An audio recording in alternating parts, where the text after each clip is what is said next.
తెలుగు శ్రోతలందరికీ నమస్కారం అండి. మన అలనాటి కథలు ఎవర్ గ్రీన్ స్టోరీస్ ఛానల్కి మీ అందరికీ స్వాగతం. ప్రేమిస్తే ఏమవుతుంది ధారావాహిక వింటున్నామండి. రచన శ్రీమతి అత్తలూరి విజయలక్ష్మి గారు. ఇక ఆలస్యం చేయకుండా మనం కథలోకి వెళ్ళిపోదామండి.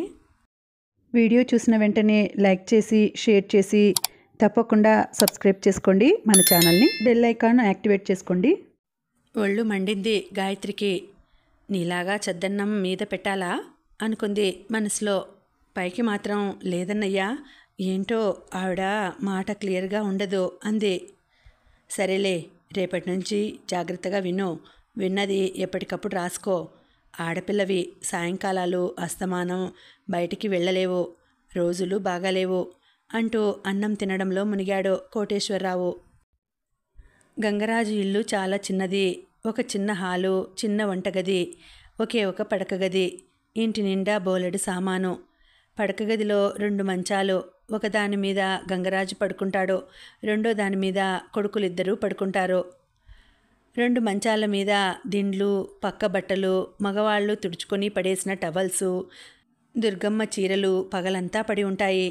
రాత్రి కాగానే అవసరమైన దుప్పట్లు, దిండ్లు తీసుకొని మిగతా బట్టలు కింద పడేసి ఎవరి దారిన వాళ్ళు వెళ్ళి పడుకుంటారు. వంటగదికి అవతల వైపు చిన్న సందు. ఆ సందులో బాత్రూమ్, లావెటరీ. అక్కడే అంట్లు, బట్టలు చేసుకోవడానికి నల్ల. పక్కన మరో పోర్షన్లో కూలీ పని చేసుకునే సత్యమ్మ దంపతులు ఉంటారు. అందరూ కూడా ఎవరి పని వాళ్లే చేసుకుంటారు. దుర్గ కూడా ఇంటెడు పని తనే చేసుకుంటుంది. వచ్చే ఆదాయంలో ఇంటి అద్దె 3,500, కరెంటు బిల్లు, సరుకులు, రమేష్ చదువు కాక ఎప్పటికప్పుడు షాప్కి కావాల్సిన సామాను కూడా కొంటూ ఉండాలి. అదలా ఉంచితే ఈ అద్దె ఇల్లు చూస్తుంటే దుర్గమ్మకి చిరాగ్గా ఉంటుంది. అందుకే ఎప్పటికైనా సొంతిల్లు కొనుక్కోవాలని ఆశతో నెలకి 2,500 చిట్టీలు కడుతుంది. ఇల్లు పొదుపుగా నడిపిస్తుంది. పెద్ద కొడుకు దుబాయ్ వెళ్ళి 2 ఏళ్ళు అవుతోంది, కానీ ఇంతవరకు అతని దగ్గర నుంచి ఒక్క పైసా కూడా రాలేదు. కొడుకు బాగా సంపాదిస్తూ తల్లిదండ్రులను మర్చిపోయి జల్సా చేస్తున్నాడని దుర్గమ్మకి కోపం. కనీసం అతని దగ్గర నుంచి ఉత్తరాలు కానీ ఫోన్లు కానీ రావడం లేదు. ఫోన్ షాప్లో ఉంటుంది. ఇది వరకు ఎవరన్నా వచ్చి ఫోన్ చేసుకుని నిమిషానికి ఇంత అని ఇచ్చేవాళ్ళు. ఇప్పుడు అందరి దగ్గర సెల్ ఫోన్లు వచ్చేసరికి బయట వాళ్ళు ఎవరు అతని ఫోన్ వాడడం లేదు. బంధువులు ఎవరన్నా ఫోన్ చేస్తే అక్కడికే చేస్తారు. కొడుకు ఫోన్ చేశాడేమో అని ప్రతిరోజు భర్త ఇంటికి రాగానే అడుగుతుంది దుర్గమ్మ. దుర్గమ్మకి ఉన్నట్టే గంగరాజు మనసులో కూడా కొడుకు తమని మర్చిపోయాడేమో అనే సంశయం ఉన్నా కొంచెం లోకజ్ఞానం తెలిసినవాడు కావడంతో కొడుకు అక్కడ ఏ ఇబ్బందులు పడుతున్నాడో ఏమో, అనవసరంగా పంపించాను అని బాధపడుతుంటాడు. కానీ తన బాధ మాత్రం పైకి వ్యక్తం చేయడు. గంగరాజు ఉదయం 7ంటికే షాపు తెరుస్తాడు. అప్పటికే ఆ చుట్టుపక్కల ఉన్న వాళ్ళంతా న్యూస్ పేపర్ కోసం షాప్ దగ్గర నిలబడి ఉంటారు. అందుకే త్వరగా నిద్రలేచి స్నానం చేసి భార్య ఇచ్చిన చాయ్ తాగి షాప్కి వెళ్ళిపోతాడు. మళ్ళీ 9ంటికి ఇంటికి వచ్చి నాస్తా చేసి వెళ్తాడు. ఈలోగా పక్కనే ఉన్న లాండ్రీ షాపు ఐలయ్య చూసుకుంటాడు. ఇల్లు షాపు దగ్గరగానే ఉన్నాయి కాబట్టి భోజనానికి షాప్ మూసి వస్తాడు. మళ్ళీ 3 గంటలకి తీస్తాడు. ఆదివారాలు మాత్రం మధ్యాహ్నం వరకు మాత్రమే తీసి ఉంచుతాడు. ఆ రోజు ఆదివారం. రోజులాగే 7ంటికి వెళ్ళి తిరిగి 9ంటికి ఇంటికి వచ్చాడు. అప్పటికి రెండో కొడుకు సురేష్ తయారై చపాతీ తింటున్నాడు.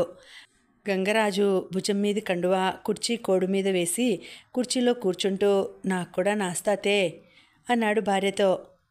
అప్పుడే రమేష్ స్నానం చేసి దువ్వెన, అద్దం తీసుకుని వచ్చి వీధి గుమ్మం దగ్గర నిలబడి పగటి వెలుగులో తల దువ్వుకోసాగాడు.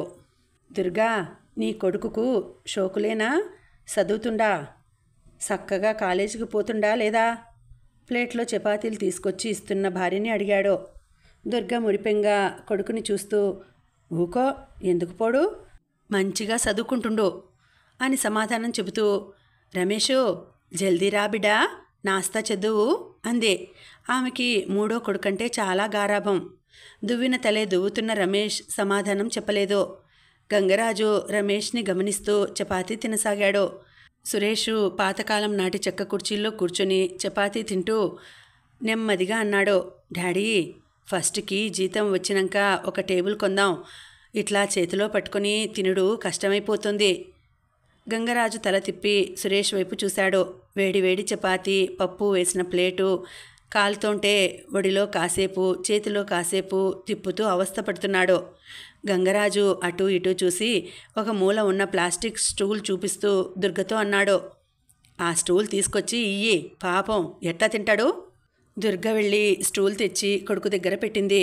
స్టూల్ మీద ప్లేట్ పెట్టుకుని వంగి తింటూ మళ్ళీ అన్నాడు సురేష్, గిసొంటిదే టేబులు 1000 రూపాయలకే వస్తుంది, కొందాం. రమేష్ తల దువ్వుకొని వస్తూ అన్నాడు, డాడీ, నాకు సెల్ ఫోన్ కావాలి.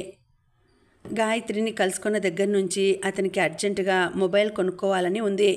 మొబైల్ చేతిలో ఉంటే ఎప్పుడంటే అప్పుడు గాయత్రితో మాట్లాడొచ్చు, వాట్సాప్లో మెసేజ్ పెట్టుకోవచ్చు అని ఉబలాటంగా ఉంది.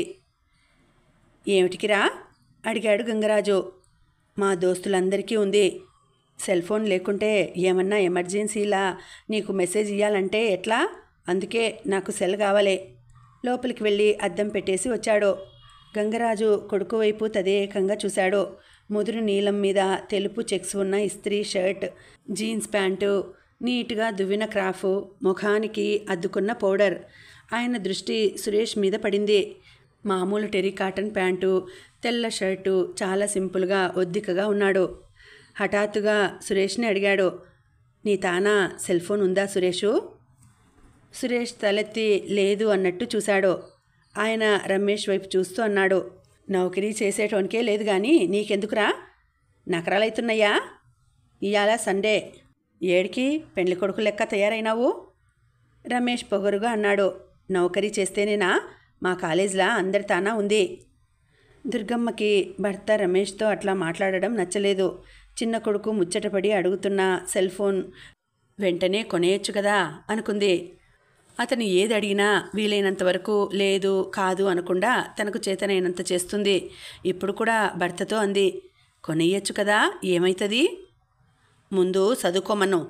నౌకరీ చూసుకొని సెల్ ఫోన్ కొనుక్కుంటాడో కలర్ టీవీ కొంటాడో నీ ఇష్టం, నీ కొడుకిష్టం. చపాతీ తినడం పూర్తి చేసి చెయ్యి కడుక్కుంటూ అన్నాడు, నాకు సెల్ కావాలి డాడీ మొండిగా అన్నాడు రమేష్. 4 దినాలు షాపులో కూకుని దందసేయ్ ఇప్పిస్తా అంటూ మంచం వైపు వెళ్ళి పడుకున్నాడు గంగరాజు. రమేష్ తల్లివైపు చూసినావా ఎట్లా అంటున్నాడో ఫిర్యాదుగా అన్నాడు. ఆవిడ చపాతీ ప్లేట్ ఇస్తూ, నేను కొనిస్తా బిడ్డా, ఫికర్ చేయకు అంది.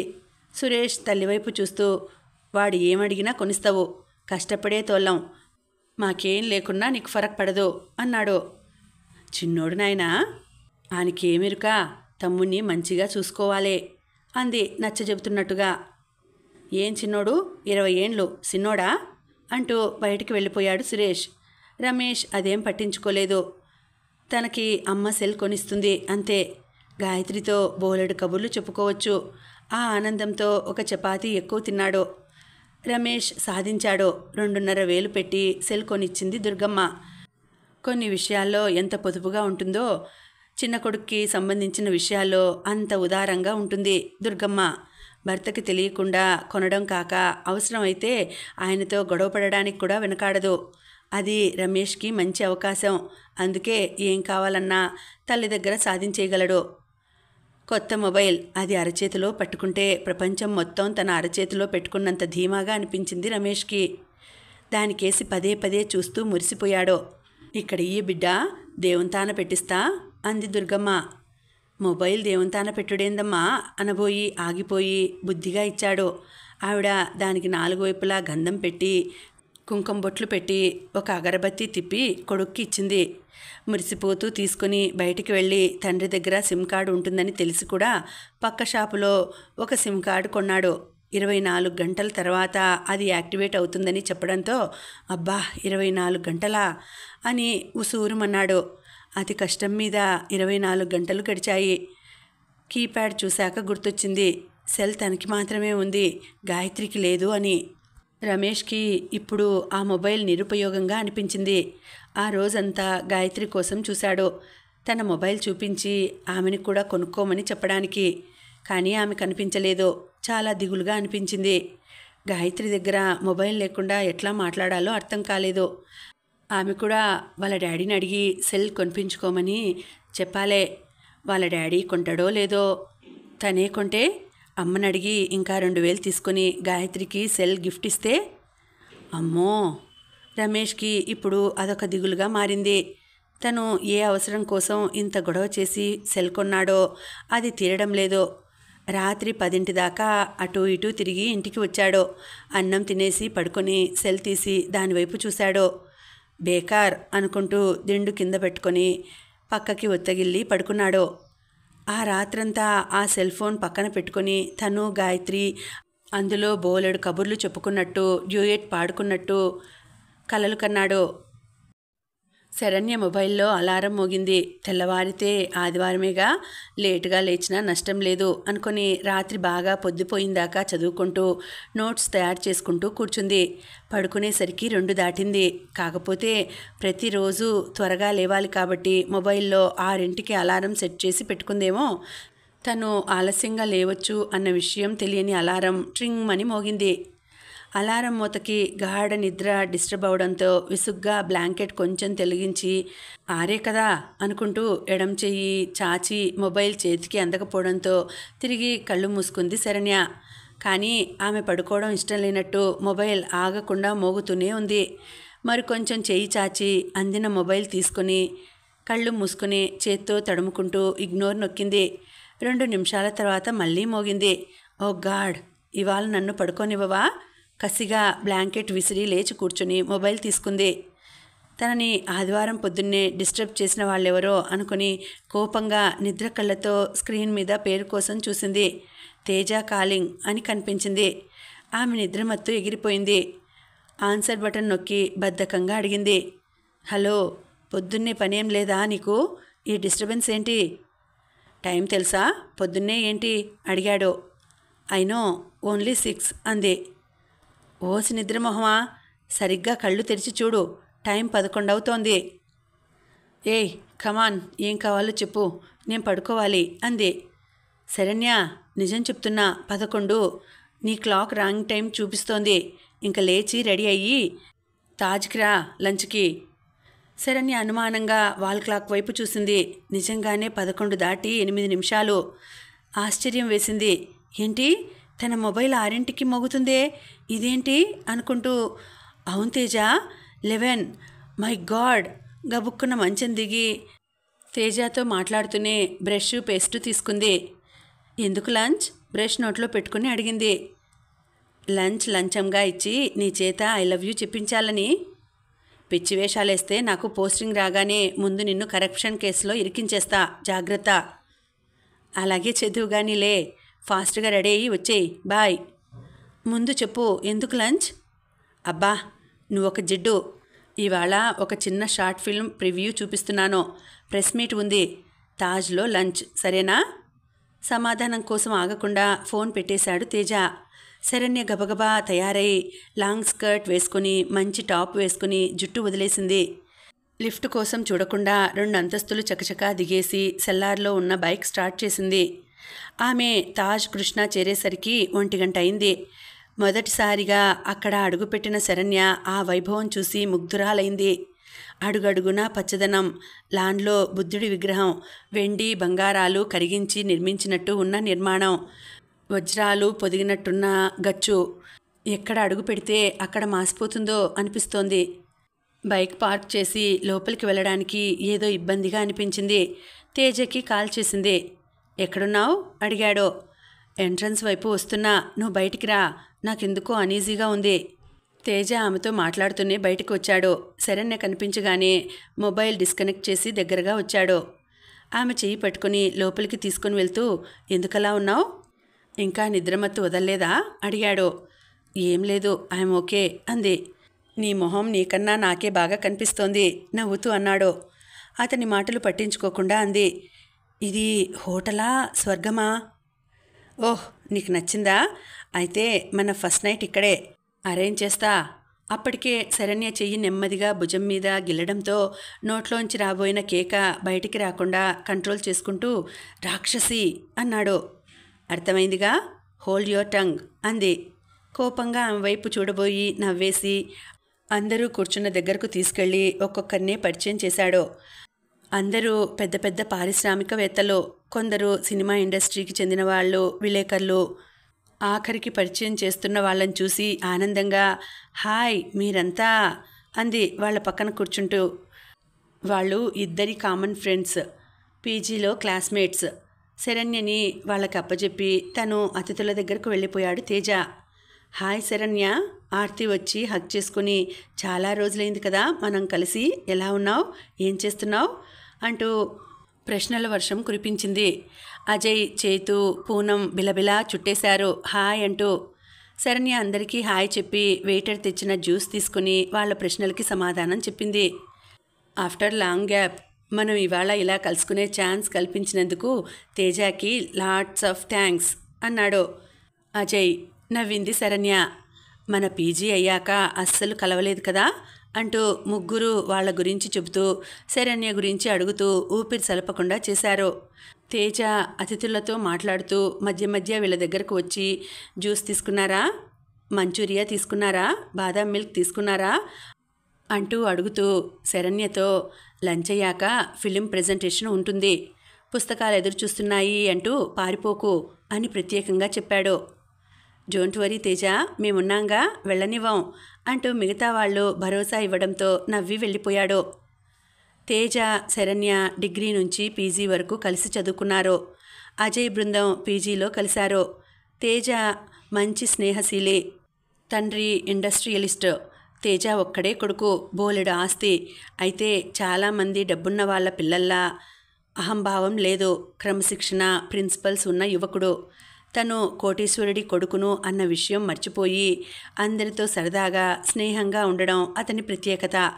అందుకే తేజ అంటే చాలామంది ప్రాణం పెడతారు. 5 స్టార్ హోటల్కి ఎంత దర్జాగా వెళ్తాడో, ఇరానీ కేఫ్కి కూడా అంతే దర్జాగా వెళ్తాడో. లగ్జరీ కార్లో కాలేజీకి వచ్చిన ఫ్రెండ్స్తో ఎక్కడికైనా వెళ్ళాలంటే ఆర్టీసీ బస్సులో కూడా అంతే టీవీగా వెళ్తాడో. తేజ అడిగితే గుండె కోసి ఇవ్వడానికి కూడా వెనుకాడని మంచి స్నేహితులు ఉన్నారు.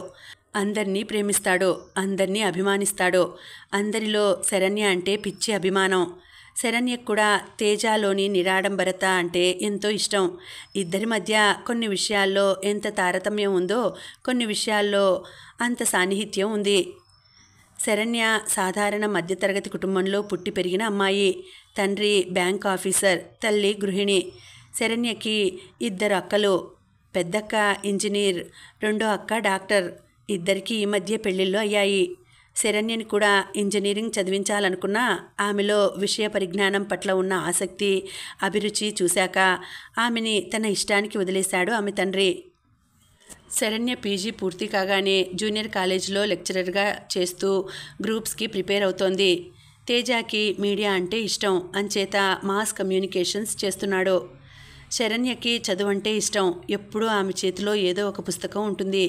అది క్లాస్ పుస్తకం, లేదా జనరల్ నాలెడ్జ్, లేదా సాహిత్యం, లేదా చరిత్ర, లేదా బయోగ్రఫీ. అలా ఏదో ఒకటి చదువుతూ కూర్చునే శరణ్యని పోయిన జన్మలో నువ్వు చెదపురుగు అయి ఉంటావేం అని ఆట పట్టిస్తుంటాడు తేజ.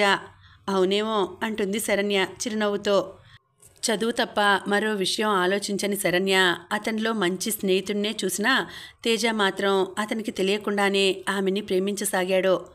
తన చుట్టూ తిరిగే అమ్మాయిల్లో కనిపించని ఆకర్షణ, అందం ఏదో అతనికి శరణ్యలో కనిపిస్తుంది. ముఖ్యంగా ఆమె వ్యక్తిత్వం అతనికి ఎంతో ఇష్టం. ఆమె పట్ల స్నేహం కాక మరేదో మధురమైన భావన ఉందన్న విషయం అర్థమయ్యాక ఆమెకి మరింత దగ్గరగా రావడానికి కృషి చేశాడు. కృషిలో భాగంగా చదువు పూర్తి అయ్యి కాలేజ్ బయటికి వచ్చాక కూడా ఎక్కడో అక్కడ ప్రతిరోజు బంజారా హిల్స్ నుంచి ఆమెను కలుసుకోవడానికి, ఆమె పనిచేసే కాలేజీకో, లేదంటే లిబర్టీలో ఉన్న ఫ్లాట్కో, లేదంటే ఆమె రోజు వాకింగ్ చేసే పార్కుకో వచ్చేస్తుంటాడు. శరణ్య తండ్రికి ప్రతి 2 ఏళ్లకి బదిలీలు అవుతుండడంతో అక్కా చెల్లెళ్ళు చదువుల కోసం హైదరాబాద్లోనే ఉండడం, అక్కలిద్దరూ పెళ్ళిళ్ళు చేసుకుని వెళ్ళిపోవడంతో ఒంటరిగా ఉంటున్న శరణ్యకి అతని స్నేహం అపురూపంగా, ఆహ్లాదంగా అనిపిస్తుంది. అంతేకాదు తను స్వయంగా నిర్ణయం తీసుకోలేని ఎన్నో విషయాల్లో మంచి సలహాలు ఇస్తుండే తేజ ఆమెకి ఎంతో ఆత్మీయుడుగా అనిపిస్తాడు. ఆమెకి అన్ని విషయాల్లో లాగే పెళ్ళి, ప్రేమ అనబడే ఈ రెండింటి విషయంలో కూడా ప్రత్యేకమైన నిర్దిష్టమైన అభిప్రాయాలు ఉన్నాయి. మంచి స్నేహం ప్రేమ వ్యామోహంలో పడితే చెడిపోతుందని, స్నేహితుడు భర్త అయ్యే కన్నా భర్త స్నేహితుడులా ఉంటే జీవితం బాగుంటుందని నమ్ముతుంది. అంతేకాక ప్రేమ, పెళ్ళి అనే మాయాజాలంలో పడితే కెరియర్ ముగిసిపోతుందన్న భయం ఆమెలో ఉండడం వల్ల తేజ ప్రేమ పేరు ఎత్తగానే ఆమెకి నీరసం వస్తుంది. మగవాళ్ళు ఆడవాళ్లతో ఒక మంచి స్నేహం ఎందుకు చేయరు? స్నేహానికి పరాకాష్ట ప్రేమేనా? మరి ప్రేమకి పరాకాష్ట పెళ్ళా? అలా అయితే తేజ కూడా మామూలు మగవాడా? అతనిలో ప్రత్యేకత ఏమీ లేదా అనుకుంటుంది. అంతేకాదు ఆమెకి హద్దులు బాగా తెలుసు. అందుకే ఇద్దరి మధ్య ఉన్న స్థాయి భేదం ఆమె మర్చిపోదు. అతని స్థాయి వేరు, తన స్థాయి వేరు. స్నేహానికి అంతస్తులు అడ్డు కాకపోవచ్చు, కానీ ప్రేమ, పెళ్ళి వీటికి అంతస్తులో తను ఏమాత్రం అతనికి సూట్ అవ్వదు. మోహంతోటో ప్రలోభంతోటో ఈ సాన్నిహిత్యాన్ని ప్రేమ అనుకోవడం, అది శాశ్వతం చేసుకోవడం కోసం అనాలోచితంగా పెళ్లి చేసుకోవడం, ఆ తర్వాత మనస్పర్ధలతో విడిపోవడం ఆమెకి ఎంత మాత్రం ఇష్టం లేదు. మంచి స్నేహాన్ని ప్రేమ పేరుతో కలుషితం చేయడం కూడా ఇష్టం లేదు. పైగా తనకి ఒక లక్ష్యం ఉంది. ఆ లక్ష్యం చేరాలి, ఆ తర్వాతే ప్రేమ అయినా పెళ్ళి అయినా అనేది ఆమె నిర్ణయం. ఏయ్, ఏంటి ఆలోచిస్తున్నావు? లంచ్ చేద్దాం రా. ఆర్తి తట్టడంతో లేచి ఆమెని అనుసరించింది. ఆలస్యంగా నిద్ర లేచి పరిగెత్తుకు రావడంతో బ్రేక్ఫాస్ట్ చేయలేదు. ఆకలి దంచేస్తోంది. కమ్మటి ఆ భోజనం కడుపు నిండా తింది. 40 నిమిషాలు లంచ్ తర్వాత short film presentation. Short film అంటే ఎలా ఉంటుందో అనుకుంటూ అనాసక్తంగా కూర్చున్న శరణ్య కొద్ది క్షణాల్లోనే అందులో మునిగిపోయింది. ప్రారంభం నుంచి ఆసక్తి కలిగించింది. మంచి థీమ్, పేట్రియాటిజం. ఇద్దరు యువకులు, చిన్నప్పటి నుండి ప్రాణమిత్రులు. ఇద్దరిది చెరో లక్ష్యం. అభిరుచులు వేరు, ఆదర్శాలు వేరు. ఒకరికి విదేశాలకు వెళ్ళి మిలియనీర్ అవ్వాలని ఆశ, ఒకరికి సైన్యంలో చేరి దేశానికి సేవ చేయాలని కోరిక. నీ దేశభక్తి ఎవరు గుర్తిస్తారు? నీ త్యాగం ఎవరికి కావాలి? స్వార్థపరులైన ఈ నాయకులు నీ సేవలకు మెచ్చి నీకేదో చేస్తారన్న భ్రమలో ఉన్నావు అంటాడు రెండో యువకుడు సైన్యంలో చేరడానికి వెళ్తున్న మిత్రుడితో. నన్ను ఎవరో మెచ్చుకోవాలని నేను చేయడం లేదురా. నా కన్న తల్లికి సేవ చేస్తే నన్నెవరో గుర్తించాలని చేస్తానా? అది నా బాధ్యత. అలాగే ఈ దేశం నా తల్లి. కష్టాల్లో ఉన్న నా తల్లిని వదిలి పరాయి దేశం వెళ్ళేంత స్వార్థపరుణ్ణి కాను. అనుకున్నట్టే మొదటి అతను సైన్యంలో చేరతాడు. రెండో యువకుడు అమెరికా వెళ్ళడానికి అనేక అడ్డంకులు. 2 ఏళ్లు గడిచిపోతాయి. ఒకరోజు దారుణమైన వార్త. ఉగ్రవాదుల దాడిలో బలైపోతాడు మిత్రుడు. తను అన్నట్లే దేశం కోసం తన జీవితాన్ని త్యాగం చేసిన మిత్రుడి గురించి వార్తాపత్రికల్లో కానీ న్యూస్ ఛానల్లో ప్రత్యేక వార్త లేకపోవడం బాధ కలిగిస్తుంది. ఒక సినిమా నటుడి రాసలీలలు, రాజకీయ నాయకుడి ప్రతాపాలు లాంటి అనవసరమైన వార్తలు పతాక శీర్షికలో ప్రచురించే పత్రికలు, కథలుగా ప్రసారం చేసే ఛానళ్ళు తన స్నేహితుడి ప్రాణత్యాగం గురించి ఏమాత్రం ప్రాధాన్యత లేని విధంగా ఒక మూల చిన్నగా ప్రచురించడం చూసి మండిపడతాడు. దేశం కోసం చేసే త్యాగానికి ఎవరి గుర్తింపు అవసరం లేదని, అంతరాత్మ సాక్షిగా చేసే పనికి ఆ భగవంతుడి గుర్తింపు ఖచ్చితంగా ఉంటుందని అన్న స్నేహితుడి తండ్రి మాటలకి కదిలిపోయిన అతను అమెరికా వెళ్లాలన్న తన నిర్ణయం మార్చుకుంటాడు. ఎంతో ఆర్ద్రంగా ముగింపు కళ్ళు చెమర్చేలా ఉంది. లైట్లు వెలగగానే అభినందనల జల్లులో తడిసిపోతున్న తేజ వైపు చూసింది శరణ్య. ఎప్పుడూ అల్లరిగా మాట్లాడుతూ చిన్న పిల్లాడిలా ప్రవర్తించే తేజలో ఇంత ప్రతిభ ఉందా? మొదటిసారిగా అతనిలో మరో వ్యక్తిని చూసింది. అతని పట్ల అభిమానం, ఆరాధన వెల్లువగా పొంగింది. తన క్లాస్మేట్గా, తన స్నేహితుడిగా, ఆత్మీయుడిగా ప్రేమ అంటూ వెంటపడే అల్లరి కుర్రవాడిగా మాత్రమే ఇంతవరకు తెలుసు. ఇప్పుడు ఈ తేజ వేరుగా, నమ్మలేనట్టుగా తనను తాను గిల్లుకుంది. అందరూ అతన్ని ప్రశంసలతో ముంచేస్తున్నారు. వాళ్ళకి సమాధానం చెబుతూ కళ్ళతో శరణ్యకి సైగ చేశాడు. ఎలా ఉంది అన్నట్టు. కళ్ళతోటే ప్రశంసించింది. ఆర్తి కళ్ళు తుడుచుకుంటూ great friend, we are proud of Teja అంది. అందరి కళ్ళు తడిగా అవడం గమనించిన శరణ్య ఇంతమందిని కదిలించిన తేజ సామాన్యుడు కాదు అనుకుంది. తేజ దగ్గర అందరూ సెలవు తీసుకుంటున్నారు. మిత్రులంతా పొందిన పారవస్యంలోంచి బయటకు రాలేక అలాగే కూర్చున్నారు. తేజ కొద్దిసేపటికి వాళ్ళ దగ్గరికి వచ్చాడు. మిత్రులంతా అభినందనలతో ముంచెత్తారు. పూనం కౌగిలించుకుని విష్ చేసింది. శరణ్య చెయ్యి చాచి షేక్ హ్యాండ్ ఇస్తూ ఎక్సలెంట్ తేజ, కంగ్రాట్స్ అంది మనస్ఫూర్తిగా. థ్యాంక్స్ శరణ్య అన్నాడు. అందరూ బాయ్ చెప్పి వెళ్ళిపోయారు. శరణ్య కూడా బయలుదేరుతూ ఈవినింగ్ ఇంటికి రా అంది. ఎందుకు, ఏదన్నా గిఫ్ట్ ఇస్తావా? కళ్ళ నిండా అల్లరి నవ్వుతూ అడిగాడు. ఇస్తాను రా అంది. అయితే ఖచ్చితంగా వస్తాను, ఇక్కడ మొత్తం సెటిల్ చేసి వస్తాను అన్నాడు. బాయ్ చెప్పేసి బయలుదేరింది శరణ్య. లిబర్టీలో ఉన్న తన అపార్ట్మెంట్కి వచ్చిన శరణ్య చాలాసేపటిదాకా ఆ మూడ్లోంచి బయటకు రాలేకపోయింది. తేజాలో ఇంత మంచి భావాలున్నాయా? తేజ లాంటి ఆదర్శ భావాలు, చక్కటి అభిరుచులు ఉన్న యువకులు సినిమా ఫీల్డ్లో ఉంటే తెలుగు సినిమా కూడా ఆస్కార్ స్థాయికి ఎదిగే సమయం త్వరలోనే వస్తుంది అనుకుంది. 4 అవుతుండగా తేజ కోసం గులాబ్ జామ్ చేసింది, మ్యాగీ చేసింది. ఫ్రెష్ అయ్యి షార్ట్స్ టీషర్ట్ వేసుకుని అతని కోసం ఎదురు చూస్తూ కూర్చుంది. 5:30 అవుతుండగా వచ్చాడు తేజ. హాయ్ డార్లింగ్, ఎలా ఉంది ఫిల్మ్ వస్తూనే అడిగాడు. శరణ్య సమాధానం చెప్పకుండా లేచి వెళ్ళి 2 బౌల్స్లో 3 గులాబ్ జామ్ వేసి తీసుకొచ్చింది. సోఫాలో వెనక్కి జారిగిలి కూర్చొని రిమోట్ తీసుకున్న తేజ చేతిలోంచి రిమోట్ తీసి పక్కన పడేసి అతని పక్కన కూర్చుంది. వాట్సాప్ కళ్ళెగరేస్తూ అడిగాడు. స్పూన్తో గులాబ్ జామ్ చిన్న ముక్క కట్ చేసి అతని నోటికి అందిస్తూ ఇలా ఉంది అంది. గులాబ్ జామ్ తీయగా ఉంది. యు మీన్ షార్ట్ ఫిల్మ్ కూడా అన్నాడు తేజ. అంతేనా నీకు అర్థమైంది మొద్దు అంటూ నెత్తిన చిన్నగా ముట్టి, నేనిలా నీకు తీపి తినిపించడం నువ్వెలా ఫీల్ అవుతున్నావు? భుజాలెగరేసి నాకేం అనిపించడం లేదు అన్నాడు. అయితే నీ ఆరోగ్యం విషయం అనుమానించాల్సిందే, ఓసారి మంచి డాక్టర్ని చూపించుకో. అవునా, 2 ఏళ్ల నుంచి పిచ్చి వెధవలా నీ వెంట ప్రేమ ప్రేమ అని తిరుగుతుంటే ఏమాత్రం చలనం లేని నీ ఆరోగ్యం సంగతేంటో కోపంగా అన్నాడు. శరణ్య నవ్వింది.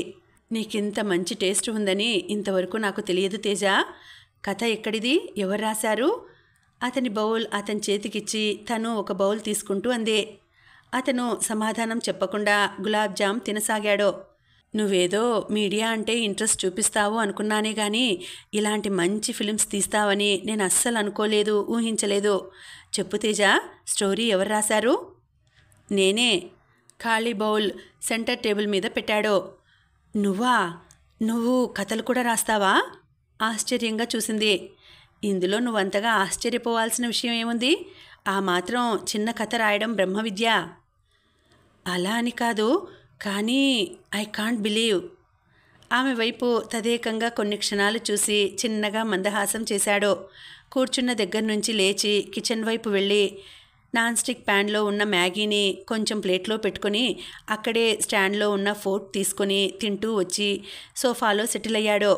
అబ్బా, తర్వాత తినచ్చులే, చెప్పు అంది రవంత విసుగ్గా, సస్పెన్స్ భరించలేనట్టు. చాలా బాగుంది, వెరీ టేస్టీ అన్నాడు. గబుక్కున్న ప్లేట్ లాగేసి ముందు చెప్పు, తర్వాత ఉన్నదంతా నువ్వే తిందువు గాని, కావాలంటే ఇంకా చేసి పెడతా అంది. తేజ గట్టిగా నవ్వి శరణ్య చెయ్యి తన చేతిలోకి తీసుకుని అరచెయ్యి ముద్దు పెట్టుకొని అన్నాడు. ఓసి పిచ్చి శరణ్య, ఇలాంటి కథలు రాయడానికి గొప్ప మేధావులు కావాలా? నీలాగా పుస్తకాలు నమిలి మింగేయాలా? న్యూస్ పేపర్లో చదివిన న్యూస్ నన్ను కదిలించింది. దాని నుంచి వచ్చిన చిన్న ఆలోచన, ఒక స్టోరీ లైన్, కొంచెం స్క్రీన్ ప్లే, 4 డైలాగ్స్, కొంత క్రియేటివిటీ వెరసి ఒక మూవీ. అప్పటిదాకా ఇంకా ఏదో చెప్పబోతున్నాడని సీరియస్గా వింటున్న శరణ్య మ్యాగీ ప్లేట్ ఇస్తూ దీర్ఘంగా తిను అని సోఫాలో వెనక్కి వాలుతూ అంది. దీనివలన నీకు మానిటరీ బెనిఫిట్స్ ఏమన్నా ఉంటుందా? అదంతా నేను ఆలోచించడం లేదు. నాకు ఈ ఫీల్డ్ నచ్చింది, ఫాలో అవుతున్నాను. ఉంటే ఉంటుంది, లేకపోతే లేదు. అవునులే, నీకు మీ నాన్న సంపాదించి ఇచ్చిందే బోల్డుంది. నువ్వు సంపాదిస్తే ఎంత, లేకుంటే ఎంత? సరేలే, ఇంతకీ మన పెళ్ళెప్పుడు అడిగాడు తేజ. ఇప్పుడే చేసుకుందామా అంటూ గట్టిగా నవ్వి కుషన్ అతని మీదకి విసిరేసి లేచి కిచెన్ వైపు వెళ్ళిపోయింది. ఇంకా ఉందండి, కథ కొనసాగుతుంది. మళ్ళీ వచ్చే వీడియోలో తర్వాతి భాగం తెలుసుకుందామండి. అంతవరకు సెలవు. నమస్తే.